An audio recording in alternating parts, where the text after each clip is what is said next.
요즘 이 회사의 이슈 관심 있는 분들 많을 겁니다. 바로 아시아나와 합병을 추진 중인 대한항공인데요.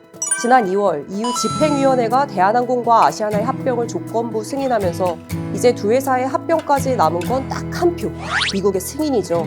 변수는 있겠지만 올해 미국 심사까지 통과한다면 매출 20조 원대, 글로벌 10위권의 초대형 항공사가 탄생하게 되는데요. 여론의 반응은 극명하게 엇갈립니다. 규모의 경제로 우리 항공업계 전반의 경쟁력이 높아질 거다, 이런 기대도 있지만요. 합병 과정에서 주요 노선과 사업을 포기했기 때문에 차 떼고 포 떼고 기대한 만큼의 시너지가 나겠느냐, 시장을 독점하면 항공료만 올라가는 거 아니냐, 소비자에겐 득될 게 없는 합병이다, 이런 우려도 많습니다. 합병을 지휘해온 대한항공 조원태 회장은 통합항공사의 출범은 장기적으로 거대한 성장 동력이 될 거고 고객들에게도 더 넓은 선택지를 제시할 수 있다라며 입장을 밝혔는데요.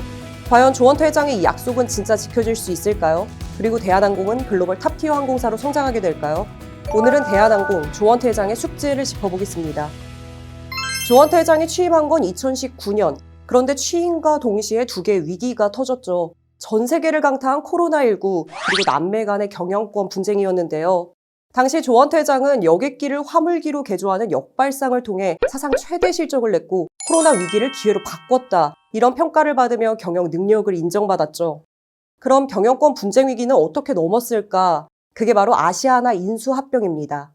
누나인 조현아 전 부사장, 이른바 땅콩회항으로 유명한 그분이죠. 조현아 전 부사장은 3자 연합을 결성해서 조원태 회장을 압박한 상황이었는데요. 이때 산업은행이 대한항공한테 아시아나 인수를 제안하면서 한진칼에 투자를 하고 조원태 회장 편에 서게 됩니다. 덕분에 조원태 회장은 산업은행이라는 우호 지분을 확보, 경영권을 방어할 수 있었는데요. 조원태 회장으로서 믿질 게 없는 장사였죠. 취약한 경영권도 안정시키고 또 아시아나의 부채가 엄청나긴 했지만 장기적으로 시장 점유율을 높여 돈을 많이 벌면 충분히 해결할 수 있다, 이런 계산이 나왔을 겁니다. 합병의 출발이 이렇다 보니 시작부터 여론이 좋지 않았던 게 사실인데요. 당시의 상황을 돌아보면 부채투성이 아시아나를 사겠다는 회사도 마땅히 없었고요. 더구나 코로나 상황에 그냥 두면 아시아나가 망해서 없어질 우려가 컸다 보니까 대한항공이 인수하는 게 차선이었을 거다, 이런 시각도 있습니다. 일생일대의 승부수를 던진 조원태 회장은 지난 3년 동안 아시아나 합병 승인심사 통과를 위해 해외 여러 나라들을 돌며 직접 발로 뛰었는데요. 그 결과 미국을 제외한 13개국의 승인을 받아냈습니다. 미국이 까다로운 조건을 내세워서 합병을 반대할 가능성도 없진 않지만요. 인수합병의 구분응선을 넘었다, 이런 평가가 나오고 있는데요. 문제는 승인을 얻는 과정에서 대한항공의 출혈이 막대했다는 겁니다. 승인 심사를 진행한 해외 국가들이 너네가 합병하면 경쟁이 제한될 수 있으니까 슬롯, 즉 공항에서 이착륙할 수 있는 횟수를 반납해라, 이렇게 요구했고 조원태 회장이 이 조건을 수용하면서 알짜 노선의 상당 부분을 포기한 건데요.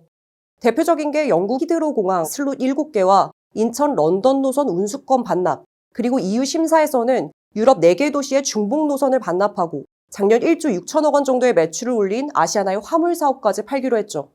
이렇다 보니 돈 되는 화물 사업을 팔고 황금 노선까지 외국 항공사에 내주면 합병의 의미가 무색한 거 아니냐, 우리나라의 항공 경쟁력이 떨어지는 사실상의 국부 유출이다, 이런 비판까지 나오는 건데요. 물론 대한항공의 입장은 다릅니다. 아시아나 화물 사업이 코로나 때 잠시 호황이었지만 대체로 전체 매출의 20% 수준이기 때문에 팔더라도 큰 손실은 없다. 또 반납한 노선도 국내 LCC로 넘어가는 게 많고 화물 사업도 국내 LCC로 매각 작업이 진행 중이기 때문에 우리 항공업계 경쟁력이 떨어지진 않을 거다, 이런 설명인데요. 이거 반은 맞고 반은 틀린 얘기입니다. 아시아나 화물 사업을 인수하려면 1조 원이 넘는 돈이 필요할 수 있어서 국내 LCC 업체들이 인수를 포기할 가능성도 배제할 수 없기 때문이죠. 만약에 외국계 지분이 섞인 회사가 가져갈 경우에는 여러 비판에 직면할 수밖에 없는데요. 미국의 합병 승인은 올해 6월쯤 나올 것이라 예상되는데 마지막 관문을 통과해 통합항공사가 출범한다는 가정하에 조원태 회장이 풀어야 할 과제는 뭘까요? 첫 번째, 합병의 시너지 효과와 경쟁력을 어떻게 끌어올리느냐입니다. 아시아나와 대한항공은 미주, 유럽 등의 노선에서 중복 노선이 80%에 달할 정도죠. 조원태 회장은 중복 노선을 효율화하고 연결 노선을 강화시켜서 수익성을 높인다는 생각인데요. 운항 시간표를 오전, 오후로 촘촘하게 분산하면 조 단위 이상의 시너지가 날 수 있다. 또 외국인 환승 수요도 확대할 수 있다, 이런 계산입니다. 과거 에어프랑스와 KLM은 통합 후에 경쟁 노선부터 정리하고 주요 노선에 대해 연계 요금을 출시하는 등 네트워크 강화에 주력을 했죠. 그 결과 3개월 만에 매출이 12% 이상 상승하는 효과를 얻기도 했습니다. 결국 네트워크를 재구축해서 알짜 슬롯을 반납한 손실을 뛰어넘느냐가 중요할 텐데요. 조원태 회장, 여기에 더해 규모의 경제로 시너지를 극대화한다는 전략입니다. 항공기 인프라, 운영 비용 등을 통합해서 비용을 절감하고 특히 MRO, 즉 항공기 보수 정비 산업을 통해 새로운 먹거리도 창출한다는 건데요. 최근 대한항공은 인천 영종도에 아시아 최대 규모의 엔진 정비 공장을 짓기로 했죠. 2027년에 완공이 되면 아시아나 항공기의 정비 물량까지 소화할 수 있어서 규모의 경제가 실현되고 해외 정비 물량까지 수주할 수 있을 전망입니다.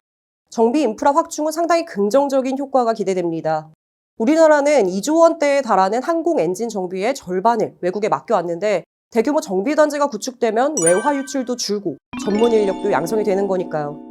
그런데 이렇게 합병으로 덩치를 키워서 돈 많이 벌고 경쟁력을 높인다 쳐도 진짜 중요한 문제가 빠져 있습니다. 바로 두 번째 과제, 독점으로 인한 소비자 피해 우려를 어떻게 해결하느냐인데요. 일단 항공 요금부터가 문제입니다. 대형 항공사가 독점을 하면 항공료가 오를 거라는 예상은 나올 수밖에 없죠.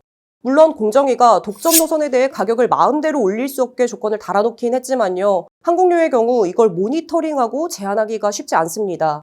항공권은 언제 어떻게 어디서 구매하느냐에 따라 가격이 천차만별이잖아요.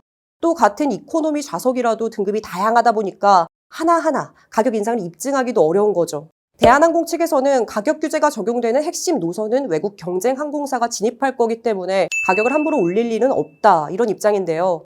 그렇다면 또 하나의 관건, 소비자의 선택권은 진짜 넓어질까요?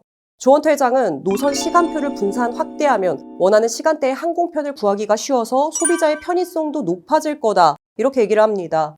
물론 이런 효과가 있을 수 있겠지만 뜯어보면 다른 문제가 또 있죠. 항공동맹이라는 게 있는데요. 같은 항공동맹끼리는 직항이 없는 경유지를 연계해서 운항하고 경유 항공권도 결합 판매를 합니다. 그런데 합병을 하게 되면 아시아나가 속한 스타 얼라이언스 동맹을 탈퇴하게 되니까 기존의 협업이 불가능해지는 거죠. 대한항공도 다른 동맹 소속이긴 하지만 아시아나가 속한 스타 얼라이언스 동맹의 파워가 훨씬 큽니다. 아시아나 소비자 입장에선 기존에 누리던 혜택과 선택지가 줄어들 수 있는 건데요. 마일리지도 핵심 이슈입니다. 소비자한테는 마일리지가 일종의 재산이잖아요. 그런데 양사의 마일리지가 1대1 비율로 통합이 안 되면 아시아나 마일리지를 쌓은 고객들로선 손해를 볼 수밖에 없죠. 물론 이런 이슈는 정부의 모니터링도 필수겠지만 무엇보다 핵심 키는 대한항공이 갖고 있습니다. 조원태 회장이 과연 소비자와의 약속을 지키고 합병의 진짜 의미를 보여줄 수 있을지 지켜봐야겠죠. 대한항공과 아시아나의 합병을 통해 국민이 기대하는 건 분명하죠. 국적 항공사로서의 위상을 높이고 우리 항공산업의 발전과 함께 최고의 서비스를 통해 고객 만족도가 높아지길 바라고 있습니다. 하지만 조원태 회장, 3년여간의 합병 추진 과정에서 내준 것도 너무 많고 독점에 대한 우려도 여전한 상황인데요. 대한항공과 아시아나의 합병은 누구를 위한 것일까요? 자신의 경영권과 수익을 늘리는 데에 합병을 이용한 거 아니냐는 비판으로부터 벗어나려면 합병 이후 조원태 회장의 행보가 더욱 중요할 것입니다.